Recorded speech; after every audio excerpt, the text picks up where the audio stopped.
As an Indian citizen हमको पता होना चाहिए कि जो हमारी सरकार है, जिसको हमने इलेक्ट किया है, वो कहाँ से पैसा ला रही है, कितना पैसा ला रही है और वो हमारा पैसा कहाँ इन्वेस्ट कर रही है।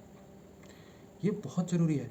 इसलिए आज हम देखते हैं गवर्नमेंट रिसीट्स के बारे में, गवर्नमेंट एक्सपेंडिचर के बारे में।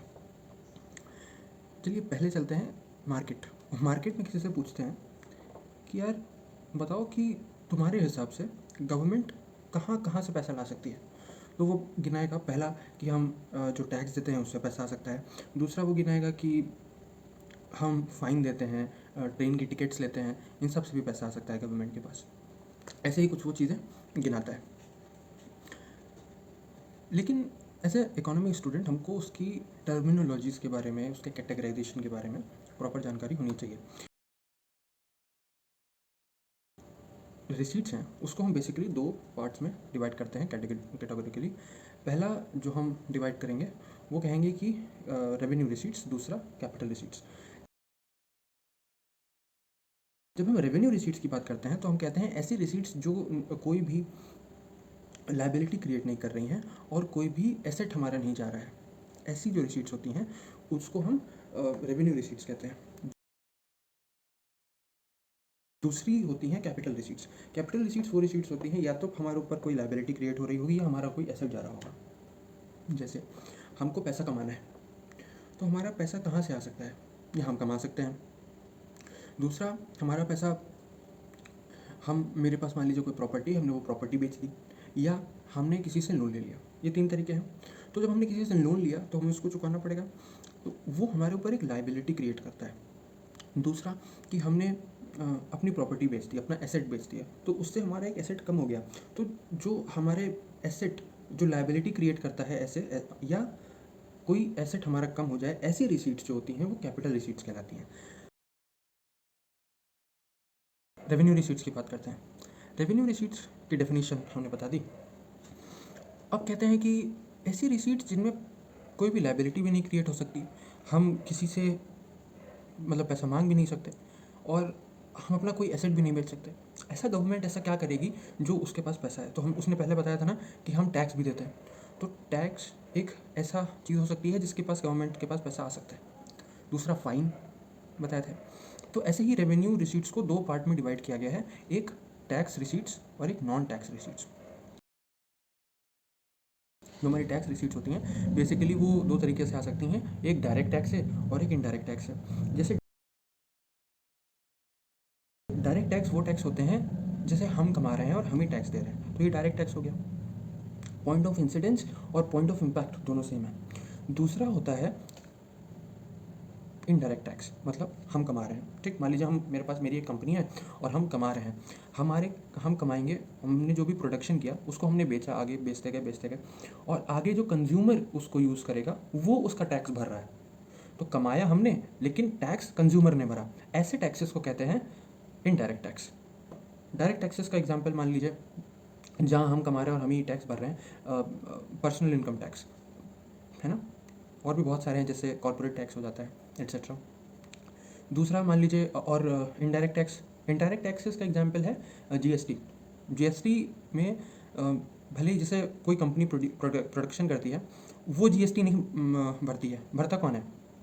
जो उसका कंज्यूमर होता है वो जीएसटी भर रहा होता है। फाइनल बिल जो होता है वो उसी के नाम पे फटता है। तो ये है डायरेक्ट और इनडायरेक्ट टैक्स। ऐसे ही रेवेन्यू रिसीट का जो दूसरा पार्ट है वो है नॉन नॉन टैक्स रिसीट्स। जैसे हमारा फ़ाइन हो गया, और भी ऐसी बहुत सारी चीज़ें हो गई जो टैक्स नहीं है, लेकिन फिर भी वो लाइबिलिटी भी नहीं क्रिएट कर रही हैं और हमें अपना कोई भी एसेट खोना नहीं पड़ रहा है, मतलब गवर्नमेंट को। ऐसे जो रिसीट्स हैं और जो टैक्स भी नहीं है वो हमारे नॉन टैक्स में चली जाती हैं। सिंपल। ऐसे ही अब जो रिसीट्स हैं उसका दूसरा पार्ट क्या है? Capital receipts. कैपिटल रिसीट्स वो रिसीट्स हैं जो या तो फिर ये तो बहुत सिंपल है, या तो फिर हम लोन लेते हैं या हम पर डेट क्रिएट हो रहा है, हमने किसी से पैसा उधार मांगा। एक पार्ट ये हो सकता है। दूसरा पार्ट हो सकता है हमने अपना कुछ एसेट था वो बेच दिया, जैसे सरकार आज प्राइवेटाइजेशन कर रही है, एक एग्जाम्पल है। डिसइन्वेस्टमेंट कर रही है, ये भी एक एग्जाम्पल है। भाई भाड़े पर देना भी तो एक एग्जाम्पल है कि उस टाइम कुछ पर्टिकुलर टाइम के लिए उसका वो एसेट उसका नहीं रहा, तो ये भी एक एग्जाम्पल हो सकता है। ये तो एग्जाम्पल हो गया रिसीट्स के। अब आते हैं एक्सपेंडिचर के ऊपर। तो सिंपल सी बात है, एक्सपेंडिचर क्या मतलब, खर्चा कर रही है गवर्नमेंट, कहाँ कहाँ खर्चा कर रही है, कैसे खर्चा करती है। तो बेसिकली एक्सपेंडिचर भी दो टाइप्स का होता है, पहला रेवेन्यू एक्सपेंडिचर, दूसरा कैपिटल एक्सपेंडिचर। रेवेन्यू एक्सपेंडिचर वो होता है जो सरकार को एक हर पीरियड ऑफ टाइम के बाद देना पड़ता है, जैसे जो गवर्नमेंट एम्प्लॉयज़ होते हैं उनकी सैलरी, ये किस में आता है, रेवेन्यू एक्सपेंडिचर में।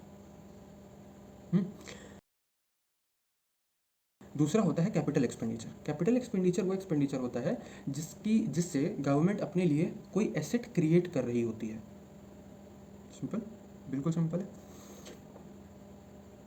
वो होते हैं कैपिटल एक्सपेंडिचर। ये माना जाता है कि गवर्नमेंट जितना ज़्यादा कैपिटल एक्सपेंडिचर करती है वो उतना ही ज़्यादा अच्छा होता है, वो उतना ही ज़्यादा अच्छा माना जाता है। इसलिए प्रेफर किया जाता है कि जब भी डेफिसिट को कम करना होता है तो कैपिटल एक्सपेंडिचर की बजाय रेवेन्यू एक्सपेंडिचर कम किया जाए, ऐसा कोशिश की जाती है। इसका आप रिजल्ट देखेंगे, पेंशन स्कीम एक तरीके से ख़त्म कर दी गई है, तो पेंशन नहीं मिलती है जो पहले मिलती थी, अब वो पेंशन नहीं मिलती। इसका ये बहुत बड़ा कारण है कि हमारा जो इंडिया का डेफिसिट है, बजट डेफिसिट था, वो डेफिसिट बहुत ज़्यादा बढ़ रहा था, जिसकी वजह से सरकार को कुछ एक्शंस लेने थे। उस एक्शंस में उसने रेवेन्यू एक्सपेंडिचर को कम करने की कोशिश करी, जिसका आप रिजल्ट देखते हैं कि पेंशन की पेंशन जो है वो आपको पेंशन नहीं मिलती है। जितना आप इन्वेस्ट करते हैं, आपकी ड्यूरेशन जो आपका वर्किंग ड्यूरेशन है उसमें, उस हिसाब से आपको लास्ट में पेंशन मिलती है, रिकरिंग पेंशन आपको नहीं मिलती। अगर एक्सपेंडिचर ज़्यादा है और रिसीट्स कम है तो हम कहेंगे डेफिसिट, अगर दोनों बराबर हैं तो इक्विलिब्रियम की कंडीशन में है, और अगर रिसीट्स ज़्यादा है, एक्सपेंडिचर कम है, तो हम कहेंगे सरप्लस है। सिंपल, ये है इसका ओवरव्यू। ऐसे ही जो यही गैप होता है एक्सपेंडिचर और रिसीट्स का, मान लीजिए हमने 100 रुपये कमाए और हमको बजट बनाया, और हमने उस बजट में जो एक्सपेंडिचर अपना रखा वो 150 रुपीज़ रखा, और हम कमा 100 ही रुपये रहे हैं। तो जो ये 50 का डेफिसिट है, 50 का जो ये डेफिसिट है, ये कहाँ से पूरा करोगे, इसके लिए हमको पैसा लेना पड़ेगा।